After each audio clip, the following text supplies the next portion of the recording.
தனுசு ராசிக்காரர்களுக்கு இப்போது 3ஆம் இடத்தில் இருக்கக்கூடிய சனி பகவான் 4ஆம் இடத்திற்கு அர்த்தாஷ்டம சனியாக போகிறார். அர்த்தாஷ்டம சனின்னா அஷ்டம சனியில பாதின்னு அர்த்தம்.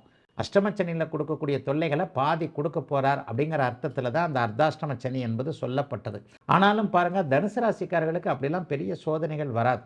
ஏன்னா 4ஆம் இடம் என்பது உங்களுடைய குருவின் வீட்டுக்கு தான் அவர் அப்படியே போறார். அதனால பெரிய அளவில் கஷ்டங்கள் நஷ்டங்கள் எதுவும் வராது. இருந்தாலும் தாய் தகப்பன்கிட்ட ஏதாவது ஒரு சின்ன குறைகள் கண்டிப்பாக வரும். அப்பா அம்மாவை விட்டு பிரிஞ்சு நீங்கள் போகிறது, அல்லது அப்பா அம்மாவுக்கு ஹெல்த் மாதிரி ஏதாவது ஒரு விஷயங்கள் நடக்கிறது. வயதான தாய் தகப்பனை கொண்டவர்கள் அனைவருமே அவர்களுடைய ஆரோக்கியத்தில் கொஞ்சம் கவலைப்பட்டுக்கிட்டு தான் இருக்கணும். அதே மாதிரி வீடு கட்டிக்கிட்டு இருக்கிறவங்களுக்கு ஏதேனும் ஒரு பிரச்சனைகள் வரலாம். வீடு வாங்கணும்னு நினைக்கிறவங்களுக்கு வீடு வாங்குறது தள்ளி தள்ளி போக வைக்கக்கூடிய அமைப்பு 4ஆம் இடத்து சனி.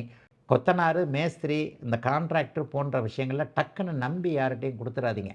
10ஆம் இடத்துல போய் சனி பகவான் பார்க்குறாரா, 10ஆம் இடத்துல இருந்தாலே வேலைக்காரன், சனி பார்த்தாலே வேலைக்காரங்களை நம்பக்கூடாது. சனி என்பது வேலைக்கார குணங்களை குறிக்கக்கூடிய ஒரு கிரகம்.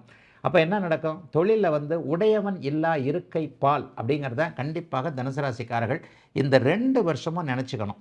தொழில், வியாபாரம், விவசாயம் போன்ற அமைப்புகளில் இருக்கிறவங்களுக்கு கீழ்நிலை பணியாளர்களால் ஏதாவது ஒரு முரண்பாடுகள், சண்டை சச்சரவுகள் போன்றவைகள் வரும்.